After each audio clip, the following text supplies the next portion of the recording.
That's about as much as I know of that song. However, it's been stuck in my head. I just felt like singing it out loud, and there we go. We're done. We're moving on. And if you know me,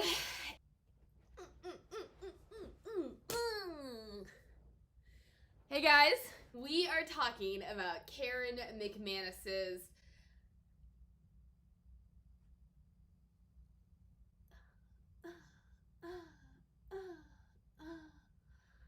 One of Us is Next. Oh my gosh. It's not even that late. I don't know why I could not remember the title of this book. Oh boy, does this bode well or what? If you saw my review last week, you knew this one was coming.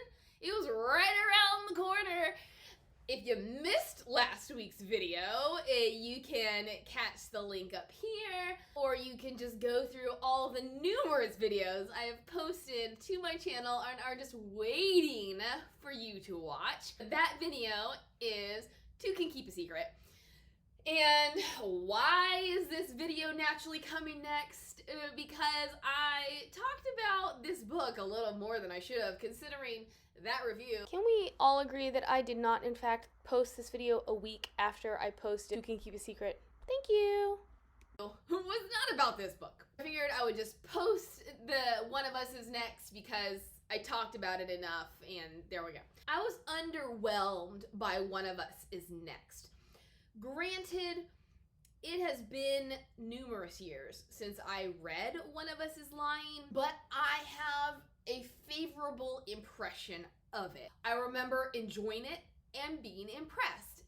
So by the time I finally got around to this book, I was expecting basically the same impression, and I didn't get that. It makes me wonder, how would I feel now reading One of Us is Lying? Is One of Us Next just that middle novel? It's the sequel that can't quite live up to its predecessor? Or if and when I go back to One of Us is Lying, will I still like it? Anyways, One of Us is Next. One thing I enjoy about sequels is carrying on elements of what I know. One thing I hate about sequels is when you kind of have to read the first one in order to get the second one. This instance, you got more of door B, where you really did not need to read One of Us is Lying in order to catch on to what happens in One of Us is Next. But on that same token, I wanted more of One of Us is Lying, or like more follow through from One of Us is Lying, which, if you don't know that storyline, basically there's a student at their school who has a gossip blog, and he can make or break you. People love him or hate him, but I think they actually all hate him. Anyways, so he and a handful of other students are sent to detention, and then he dies. And so now it's like, who killed him? So it's a really great plot, and I do remember just enjoying the characters. In this book, you really only get mentions of the characters. The one thing that we did actually get that I can't remember how heavy of a plot point it was in One of Us is Lying is one of the characters is marrying another character. So he is a lawyer and she was one of the people in detention. And so I can't actually remember how much of the story took place in detention and how much of it took place in the aftermath of detention when everybody was trying to figure out who killed Simon. So I don't really remember what kind of interaction these two had, but I felt like there was this really big emphasis on them, and I was like, I don't remember who they are. But moving on from there, I think my greater issue, and it might be a personal issue, it really might be me expecting something else than what I actually got, and that is, I thought that this book was going to be a lot more similar to One of Us is Lying in its plot line. like, essentially, I thought somebody was going to pick up Simon's mantle and they were going to try to frame somebody for murder. That's not what happens. I don't know if this is just unmet expectations that I never should have had, or if that's truly what the novel or what the summary, the synopsis leads you to believe. Let me find my phone so I can reread that synopsis. Give me a moment. One of us is next.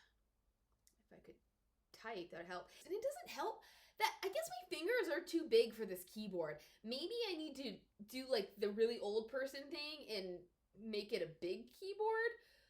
I thought by upgrading my phone it would help, and it didn't. Okay.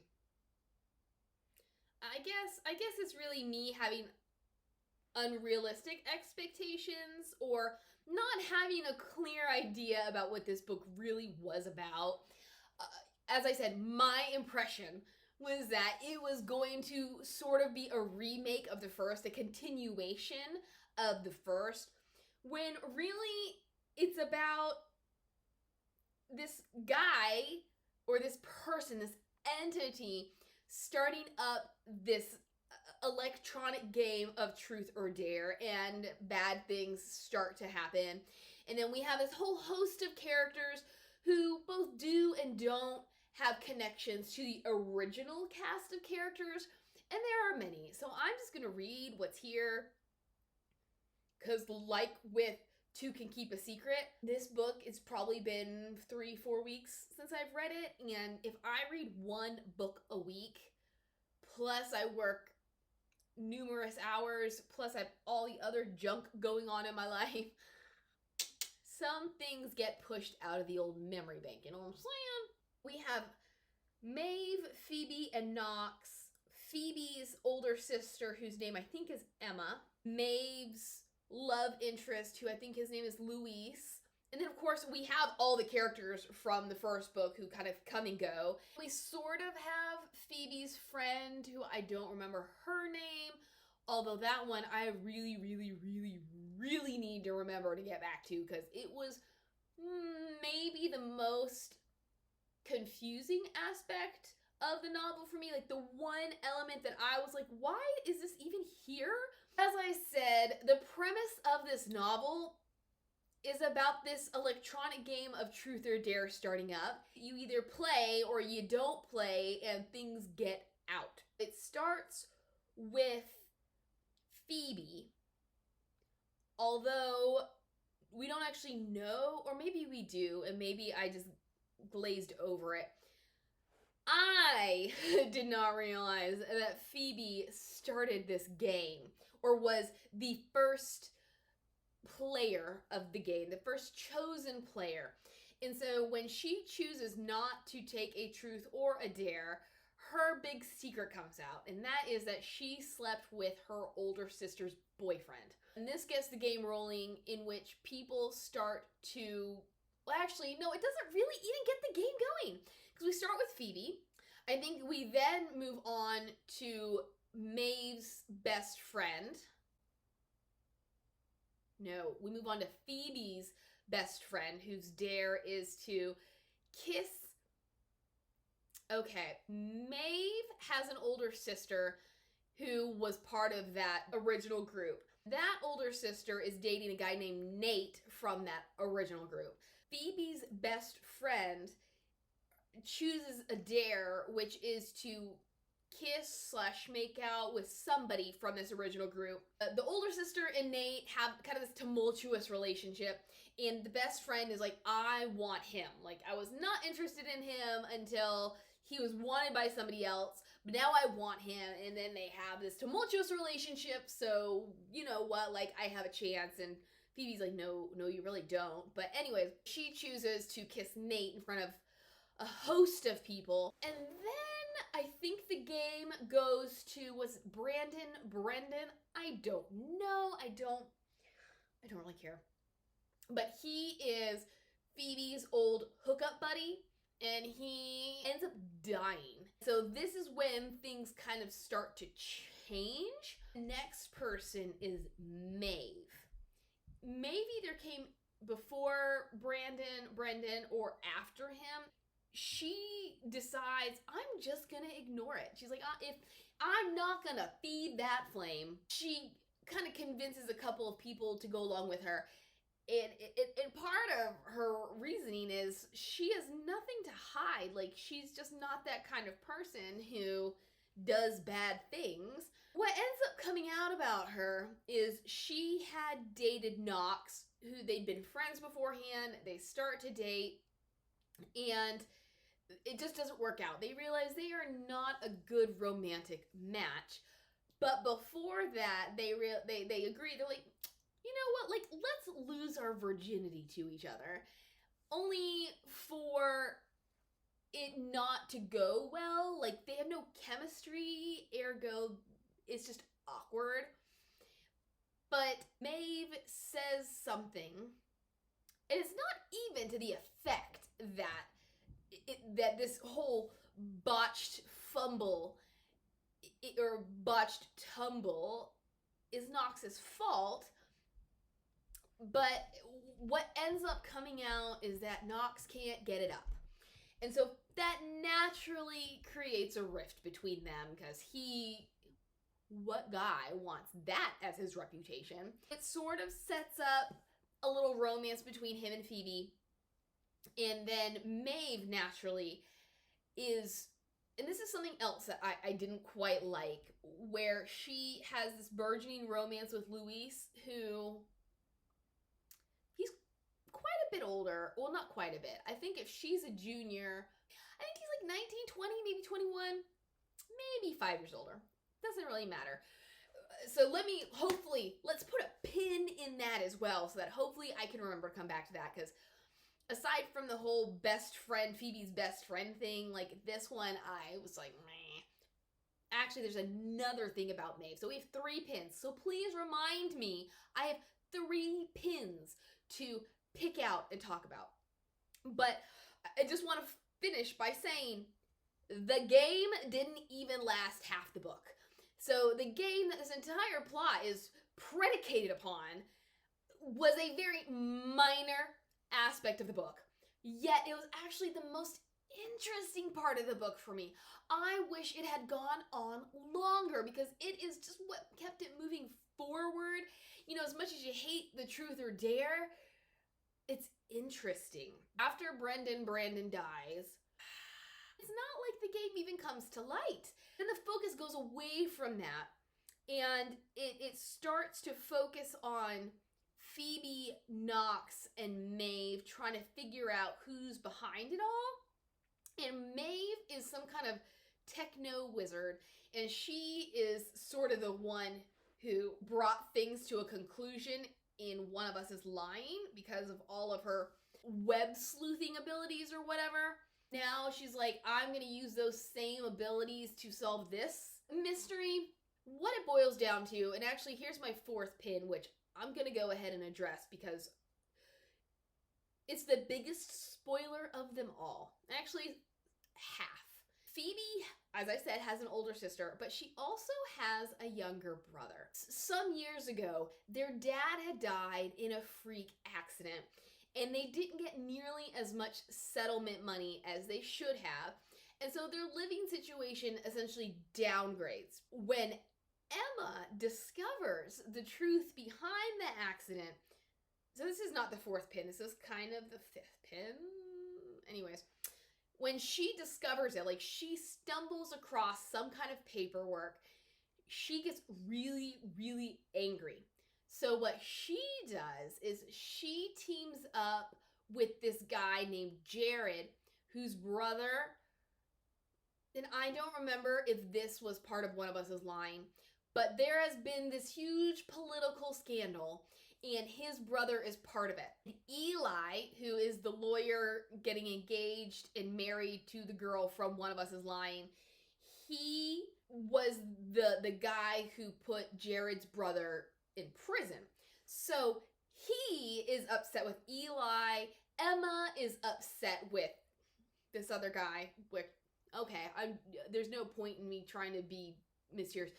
Brandon slash Brendan. He is essentially the one at fault for Emma and Phoebe's dad's death. So she teams up with Jared, and because then she also learns of what Phoebe did with her boyfriend, because he tells her. They come up with this truth or dare game.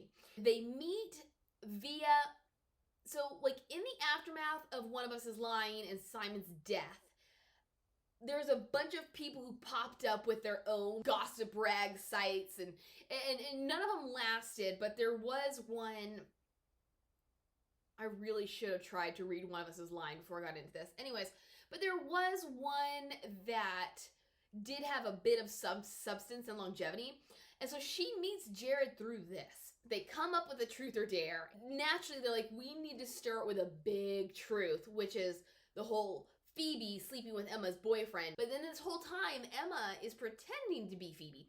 So Jared actually thinks that he's talking to Phoebe. So this weird, creepy, intense guy that all the characters keep seeing around town, and he's looking for Phoebe, like, because he actually thinks it's Phoebe that he's talking to.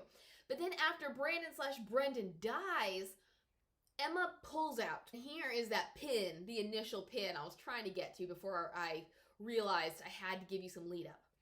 The brother somehow picks up this thread and goes back into business with Jared.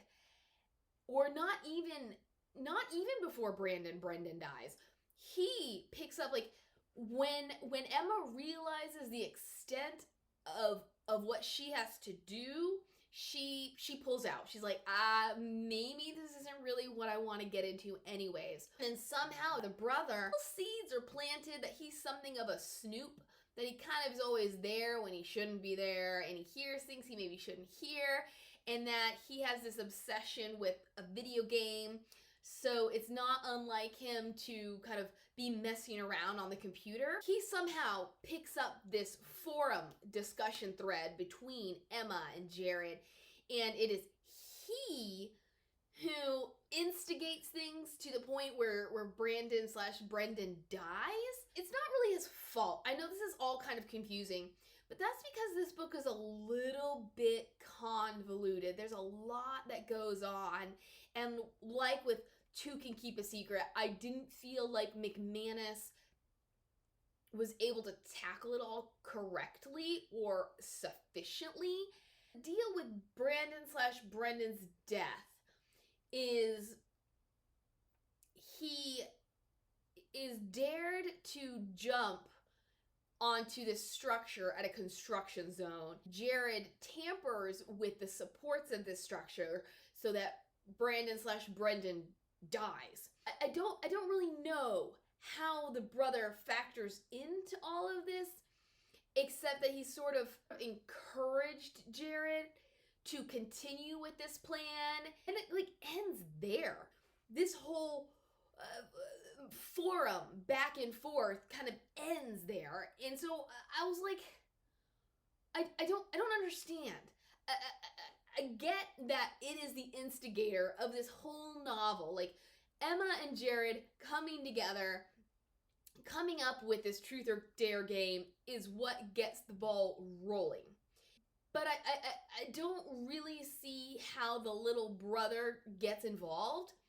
And my issue with the whole thing is that, so we know me. My channel is about spoilers. So I naturally was looking for spoilers before I even finished the book. And what I read was essentially that it was the brother who picked up the mantle, the brother who carried things through, and then Emma and Phoebe realize that it's the brother because they're reading some of these messages, and they realize that a word is spelled incorrectly and that it is a word that their brother had a hard time spelling. And so then they just cover it up for him, and then the book ends.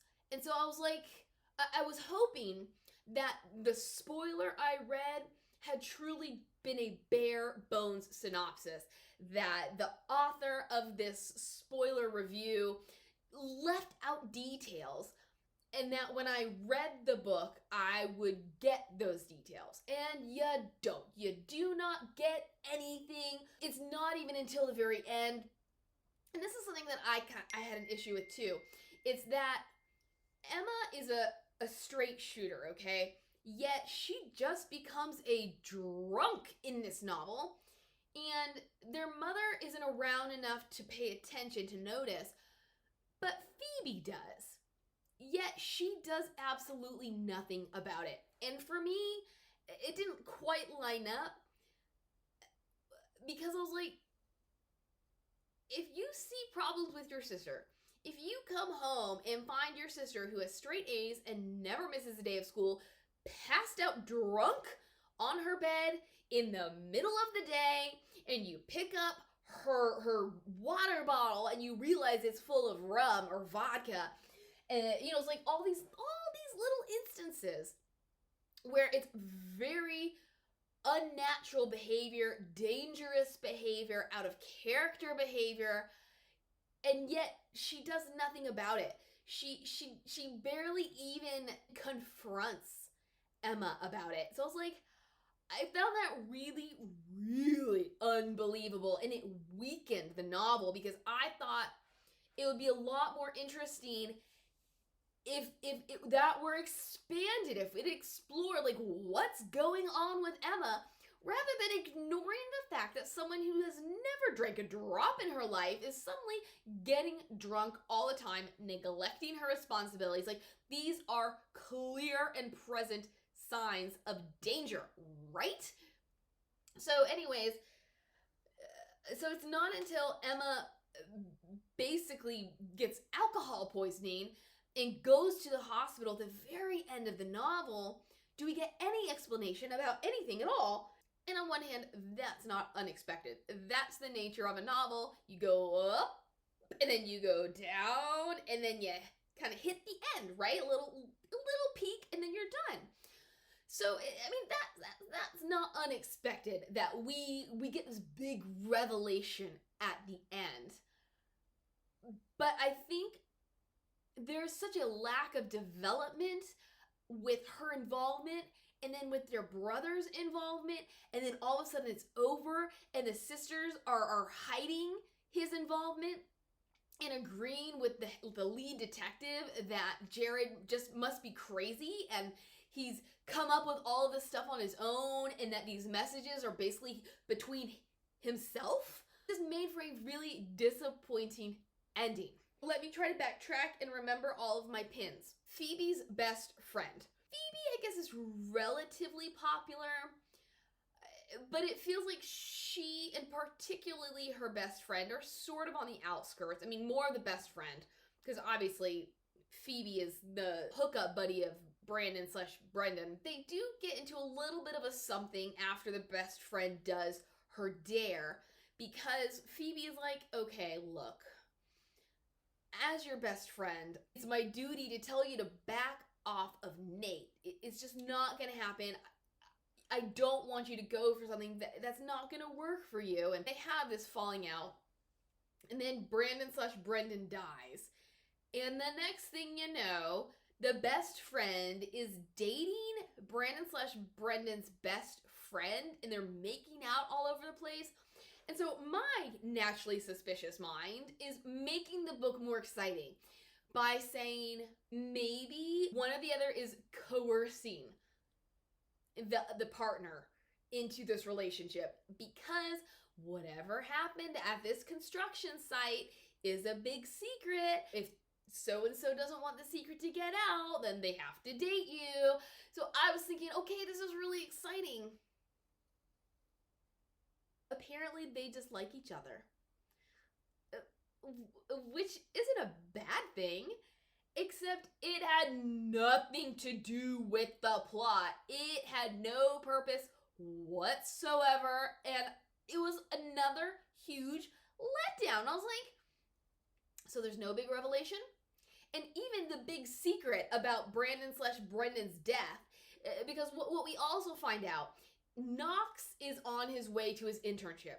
In order to get there on time, he cuts through this construction zone, and he runs across Brandon/Brendan and his group of minions. The next thing you know, Brandon / Brendan is dead, and Knox has his face bashed in, yet he can't remember anything that happened. The answer to this huge mystery is that, of course, this group of friends did not want the police to find out about the game. They did not want anybody to know why Brandon / Brendan was doing what he was doing. Knox came across them right as Brandon / Brendan had jumped in his panic, because this is all caught on I think his name is Seth. This is all caught on Seth's phone because he's videoing Brandon / Brendan executing his dare. So Knox stumbles across them, and in his panic, Seth punches him? Does that make sense to any of you? This whole thing was a huge missed opportunity. I just didn't get it. And I was like, and this is where our truth or dare stops? This is the whole thing propelling the novel forward. Now there's no interest left whatsoever. Why do I care about the best friend? I don't. Because her relationship wasn't even a farce. It was just in the aftermath of Brandon / Brendan's death, they decided they wanted to be a couple. Even though, as far as I could tell, Seth didn't even know who she was. I don't know, whatever. Okay, there we go. Now on to Maeve. Maeve. One of Maeve's defining characteristics is that she has leukemia, or she had leukemia in the past. Currently, she is in remission, but she starts to suffer symptoms. And so now she is afraid that she has, like, her leukemia has returned. And I thought that was incredibly compelling. I enjoyed that storyline immensely. Until we learn she basically just has an iron deficiency. There is a theme here in which McManus builds up something really great, only to let it fall. I don't know. You tell me. I think I'm just Mormon? I think I'm just morbid, and I have this fascination with tragedy. But I loved the idea that Maeve had a serious problem that she was dealing with. This is what you need to tell me. Would you have been interested in a storyline dealing with a teenager facing cancer? Especially because it did play some part in one of us is lying. So it is continuing a thread. But I thought a storyline involving something that serious, because it's not like this was a lighthearted book. So it's not like it was that out of place for her to have her own serious storyline. But I thought her having to face this potential problem again was much more compelling than her ending up with just an iron deficiency and having this really underdeveloped romance with Luis. I was incredibly disappointed where it ended up. And then the whole thing with Luis, so my parents, well, I mean, my entire family, well, I don't know if entire is the correct word. A select number of my family members love Hallmark movies, love Lifetime movies. And my parents were recently watching one, and this incredibly cheesy thing happened. And I looked at my dad, and I was like, so, would you have done that for Mom? No, actually, I looked at my mom, and I was like, Mom, if Dad did that for you, would you have found it romantic? And she was like, yeah. So I said, all right. Is it just because I am single and bitter? Like, is this the reason that I don't like certain romantic plots or subplots because I'm just bitter? Maybe so, but we really get no buildup. So unlike everything else, where we get this really great buildup, we get no buildup to Maeve and Luis's relationship. Except that we start with the understanding that Maeve has a crush on him. That he's this incredibly attractive older guy who she may or may never have had a chance with. But, you know, she enjoys seeing him around when she goes to his family's restaurant. And then the next thing you know, he is pursuing her. It's another one of those, on one hand this, and on the other hand that. On one hand, sometimes I get really sick of the chase. I'm like, just kiss her already. Just do it already. Quit with the misunderstandings. But on the other hand, that is what makes a romance so appealing. That is what draws you in. The tension, the push, the pull, the will they, the won't they. If we'd had some more of that, then I would have liked it more. What we get is Maeve expresses to the reader she likes this guy. This guy out of nowhere, like you really get the impression that they have nothing to do with each other. They are not in the same circles because of their age gap. Yet all of a sudden he is returning her affections when you kind of get the sense that they're just periphery friends. And then, and this I understand, but when she suspects that her leukemia has returned, she pushes him away. She also has some other insecurities where when she witnesses things, she's like, oh, blah, blah, blah, push you away. We get a little bit of turmoil there, only for them to have this make-out scene in a car, and there you go. You do get a little bit of that tension, but on the whole, I think it would have been better suited beforehand, or maybe if they just had a little bit more exploration and like tiptoeing around each other before they try to get into something, only for Maeve to sort of ruin it, only for them to reconcile. As it is, it brought Maeve down a couple notches in my eyes because it made her less interesting. It made her more of a cliche and a stereotype than someone who had real issues. Your romance isn't nearly as engaging as this other stuff that's going on in your life. Because not only do we have her romance, but then we have Phoebe and Knox, who I kind of liked what happened with them just because it wasn't obvious. But you kept wanting them to get together, but then nothing was like happening. But you were like, oh, but it could. When will it? Then you get the Eli Addison engagement wedding planning, and then is it Addison? I don't remember all their names. Then we have Bronwyn and Nate. So there's a lot of romance. Like almost every single character in this novel gets involved with somebody else, and I thought it was overkill. I know this is a YA, and that's sort of what YA is about.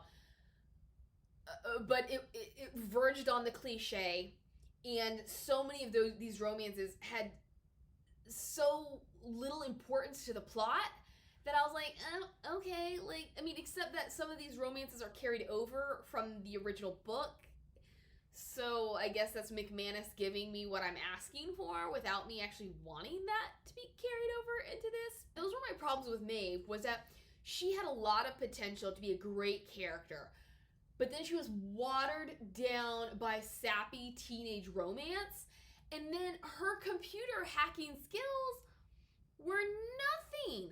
The extent of what she's able to do is she locates the website accidentally that Emma and Jared found each other through, and she sets an alert to her phone so that anytime there's a new post, she'll know about it. That's really all she does. She does a little, because in their pursuit of this intense, creepy guy, she kind of figures out like how dots connect, and then they learn who he is, and they follow him to where he lives. And then from there, I guess I sort of left out some parts of the plot. He realizes he's in this on his own now. Emma wanted Brendan punished, and then he wants Eli punished. And then when he realizes that the person, Phoebe, on the other side is not going to follow through, he's like, I'm just going to do it myself. So he intends to bomb their wedding rehearsal dinner. That's what he does, is he throws a homemade bomb underneath the porch. Maeve and Knox pull it out and they toss it over a hedge, only to realize that Nate and Bronwyn are there. Somehow Nate still ends up getting hurt. It was a little unclear to me because I thought that they got out of the way. And that's how they all end up at the hospital at the same time as Emma, and there you go. You know, we're done, and nobody gets in trouble except for Jared. Jared goes to jail. At least we're assuming Jared goes to jail. Who knows? There was a third book in this series, so we'll see what happens. Let's talk a little bit about the Brandon thing in terms of his involvement with Emma and Phoebe's dad's death. Their dad was a foreman, a manager, some kind of management position at a marble company. He had a slab of marble dropped on his head. It is determined that Brendan had been playing around with that same piece of machinery the day before, earlier that day. And so you just assume, or like whoever's involved in this investigation assumes he did something. He tampered with the machinery so that it did not work properly, and then the dad was just in the wrong place at the wrong time. However, Brendan's family is extremely wealthy, and they're able to brush it under the rug, and he never gets in trouble. And at the same time, Phoebe's family does not get their recompense. They do not get the money that they need to get. Knox's mom is in insurance, so she recognized that there's a problem, but because of legal matters, she's not allowed to talk about this. Like, it is a done deal. The family took the settlement, and there we go. Like, Brandon cannot be pursued by the law. At least that's what I gleaned from it. And I was just like, is that really how it works? Especially once all of the drama unfolds and One of Us is Next, and Emma says, this is why I did what I did. So now the police know about Brendan's involvement. Sure, he might be dead, but he still has living parents. They're not going to pursue this. They're not going to open the case back up. Phoebe's family is not going to get what they're owed. Like, there's going to be no proper punishment in her father's death. Like, I just thought it was too easy. I shouldn't be surprised. Because as I said, there's been this great buildup with just about every plot point in this novel, only for McManus to peter out at the end. It just felt unresolved, and it felt incredibly implausible. Obviously, the whole book is implausible. A teenage girl gets upset that this one kid did not get the punishment he deserved, so she sets all these events in motion. I'm not going to argue that. I think that's actually kind of cool, even if it is a little bit implausible. On the whole, this book was incredibly disappointing. It wasn't very interesting at all. I just expected more from McManus because I think she has the skill level. She has proved she has the skills to create a really good mystery. But then again, she did write To Can Keep a Secret, and we all know how I feel about that book. But this is the end of One of Us is Next. I guess I do recommend it if you liked One of Us' line. If you like To Can Keep a Secret, go for it. Maybe you're just a McManus fan, and I am not. I don't have high expectations moving forward. That's enough of this book review. Tell me what you think. Do you like Karen McManus? What's your favorite book of hers? Do you agree? Do you disagree? Let's debate. And don't forget the whole like, subscribe, comment business. And I will see you on the flip side. Bye.